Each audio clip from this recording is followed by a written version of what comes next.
এ এক অন্য প্রেমের গল্প, যেখানে ভাষাহীনতা অন্তরায় নয় ভালোবাসার প্রকাশে। মুখে কথা না বলতে পারলেও ইশারায় ও স্পর্শে দুজনের হৃদয় ঠিক বুঝে নিচ্ছে একে অপরের না বলা হাজারো কথা। এই গল্পের নায়ক দেবমাল্য আর নায়িকা শতরূপা।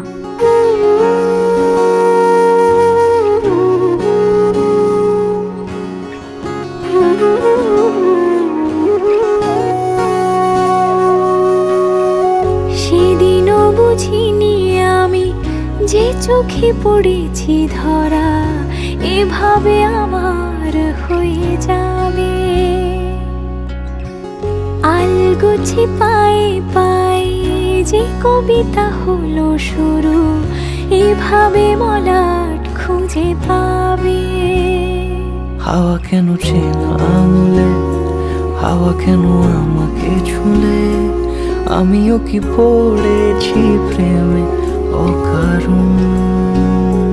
হাওয়া কেন চেনা আঙুলে, হাওয়া কেন আমাকে ছুলে, আমিও কি পড়েছি প্রেমে অকারণ। সেদিনও বুঝিনি আমি যে চোখে পড়েছি ধরা, এভাবে আমার হয়ে যাবে। আলগোছে পায়ে পায়ে যে কবিতা হলো শুরু, এভাবে মলাট খুঁজে পাবে।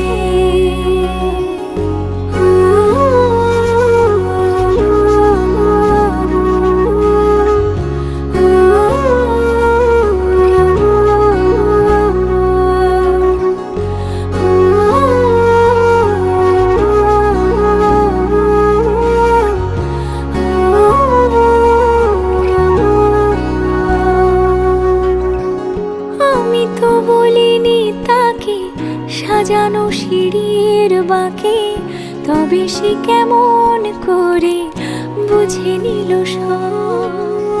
সন্ধ্যের আবদারে ফোটা ফোটা প্রেম জুড়ে, আমাকে সে ঘিরে থাকা কলরব। রূপকথা ছুঁয়ে যাক, সে শুধু আমারই থাক, দুটি চোখ জুড়ে সারাক্ষণ। হাওয়া কেন চেনা আঙুলে, হাওয়া কেন আমাকে ছুলে, আমিও কি পড়েছি প্রেমে অকারণ। হাওয়া কেন চেনা আঙুলে, হাওয়া কেন আমাকে ছুলে, আমিও কি পড়েছি প্রেমে অকারণ। সেদিনও বুঝিনি আমি যে চোখে পড়েছি ধরা, এভাবে আমার হয়ে যাবে। আলগোছে পায়ে পায়ে যে কবিতা হলো শুরু, এভাবে মলাট খুঁজে পাবে।